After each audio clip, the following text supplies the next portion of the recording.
कुंज विहारणे नमः। श्री स्वामी हरिदास विजय तीर्थराम। श्री लोकनाथ गोस्वामी जी का प्रादुर्भाव विक्रम संवत 1540 में पूर्व बंगाल के यशोहर जिले के बालखेड़ा ग्राम में हुआ। इनके पिता का नाम श्री पद्मनाभ चक्रवर्ती और माता का नाम सीता देवी था।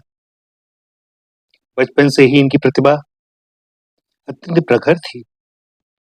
इन्होंने अपने पिता से ही व्याकरण, न्याय, काव्यकोश, अलंकारित आदि का अध्ययन किया। फिर वेद वेदांत एवं श्रीमद् भागवत आदि ग्रंथों का अध्ययन करने के लिए शांतिपुर निवासी श्री अद्वैताचार्य जी की पाठशाला में गए और उनके छात्र बने। उन्हीं दिनों प्रेम पुरुषोत्तम श्री गौरांग महाप्रभु भी वहीं अध्ययन कर रहे थे। प्रथम भेंट में ही श्री लोकनाथ जी का श्री महाप्रभु जी से अपार स्नेह हो गया। इस पर भी श्री अद्वैताचार्य जी ने एक दिन श्री लोकनाथ जी का हाथ पकड़कर श्री गौरांग महाप्रभु जी को सौंपते हुए कहा, इसे अपना करके मानना। और तब से सदगुरुदेव की आज्ञा से श्री महाप्रभु जी का श्री लोकनाथ जी के प्रति स्नेह और बढ़ गया। यह हमेशा इन्हें अपने साथ रखते। अध्ययन पूर्ण होने पर जब दोनों स्नातक होकर अपने अपने घर गए तो कुछ काल के लिए दोनों में विछोह रहा।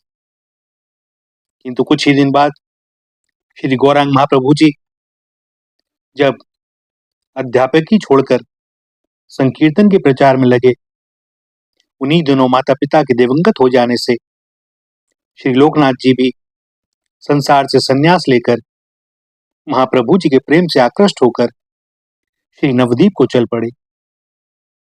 श्री भगवत इच्छा से श्री लोकनाथ जी का श्री महाप्रभु जी से यह द्वितीय मिलन भी श्री अद्वैताचार्य जी के यहाँ ही हुआ। उस दिन श्री महाप्रभु जी अपनी कीर्तन मंडली के साथ श्री आचार्य पाद का दर्शन करने आए थे और श्री लोकनाथ गोस्वामी भी किसी अज्ञात प्रेरणा से वहीं जा पहुंचे। महाप्रभु का जैसे ही इन्हें दर्शन हुआ, ये प्रेमावेश में भर गए और करुण क्रंदन करते हुए महाप्रभु के चरणों में गिर पड़े। श्री गौरांग महाप्रभु ने इन्हें उठाकर अपने हृदय से लगा लिया और बहुत धीरज बंधाकर परामर्श दिया कि तुम मेरी बात मानकर श्री धाम वृंदावन चले जाओ। कुछ दिन बाद वहां तुम्हें परम भागवत श्री रूप सनातन, श्री गोपाल भट्ट आदि वैष्णवों का सत्संग प्राप्त होगा। तुम्हारे द्वारा भक्ति एवं श्री भगवत धाम ब्रजभूमि का भी बहुत बड़ा हित होगा। मैं भी शीघ्र ही संन्यास लेकर मुक्त हृदय से प्राणी मात्र को श्री भगवान नाम का वितरण करूंगा। श्री गौरांग महाप्रभु के संन्यास के संकल्प से पहले तो इनका मन बड़ा व्यथित हुआ, परंतु पुनः महाप्रभु के समझाने से स्वस्थ चित्त होकर श्री पंडित गदाधर गोस्वामी के प्रिय शिष्य श्री भूगर्भ गोस्वामी को साथ लेकर ये श्री धाम वृंदावन के लिए चल पड़े। श्री वृंदावन पहुंचकर इनके मन को शांति मिली। एक श्याम तमाल वृक्ष के नीचे अपना आसन लगाया। प्रेम विवल चित्त से श्री राधा माधव की ललित लीलाओं का चिंतन एवं सतत नाम स्मरण, यही इनकी सहज साधना थी। किंतु यह सब होने पर भी इनका मन श्री गौरांग महाप्रभु के चरणों के लिए तड़पता रहता।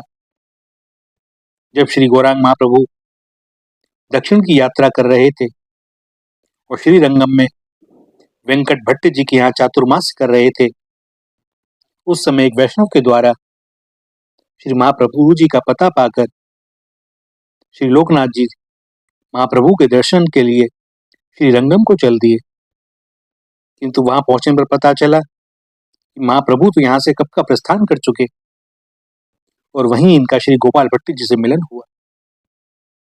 फिर इन्हें मालूम पड़ा कि श्री महाप्रभु जी ब्रज वृंदावन के दर्शन के लिए उत्तर भारत की यात्रा करने गए हैं, ये तत्काल वहां से चले और निरंतर अविश्रांत भाव से चलते हुए श्री वृंदावन पहुंचे। किंतु यहाँ आने पर पता चला कि श्री महाप्रभु जी तो यहाँ के तीर्थों के दर्शन करके प्रयाग की ओर प्रस्थान कर गए हैं।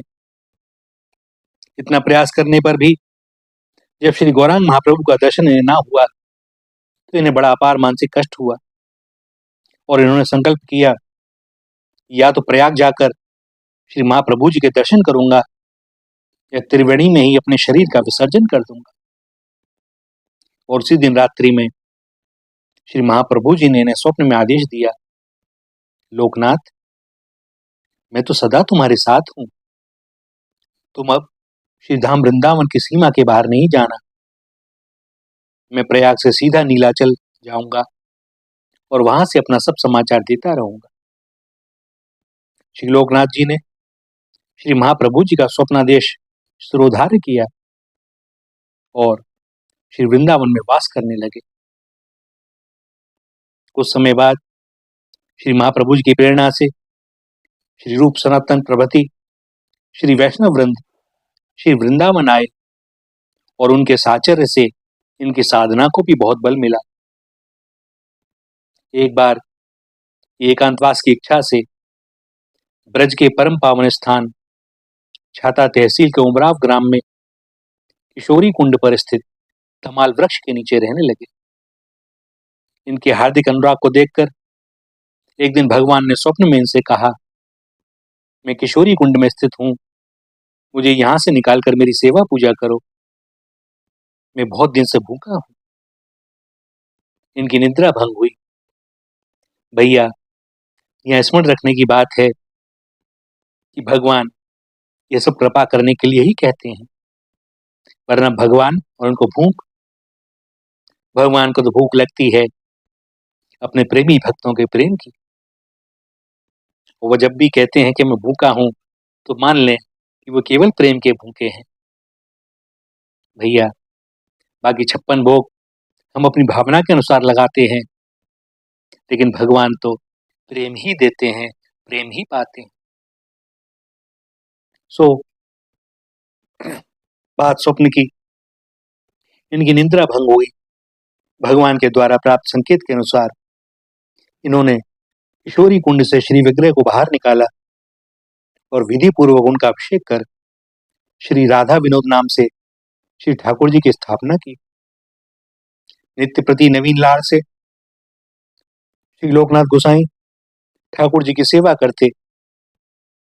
इनकी प्रीति रीति ऐसी थी कि जैसे मछली की जल में परम प्रीति होती है, वह एक क्षण के लिए भी जल का वियोग सहन नहीं कर सकती। इतना ही नहीं, मरने पर भी वह अपने प्रीतम जल की ही चाह करती है। ऐसी ही प्रीति इनकी थी। इनकी यह दृढ़ प्रतिज्ञा थी कि मैं शिष्य नहीं बनाऊंगा और रहने के लिए कुटी नहीं बनाऊंगा। फलस्वरूप लता कुंजों तथा वृक्षों के नीचे ही इनका निवास होता और ये जहां रहते वहीं इनके ठाकुर जी इनके साथ रहते।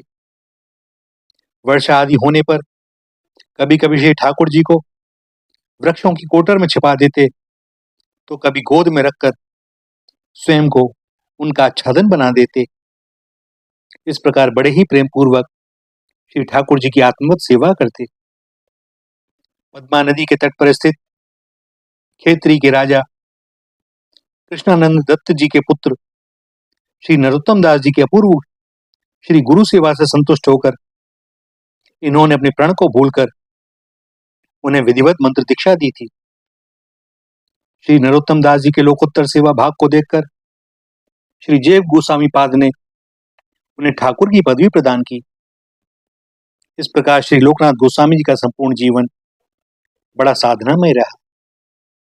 आत्म प्रचार से इतने दूर रहते थे कि श्री चैतन्य चरितामृत के रचयिता श्री कृष्णदास कविराज जी जब ग्रंथ रचना के पूर्व इनकी आज्ञा और आशीर्वाद लेने गए तो उन्होंने उनसे बड़े अत्यंत आग्रह पूर्वक कहा कि भैया, ग्रंथ में कहीं मेरी चर्चा ना की जाए।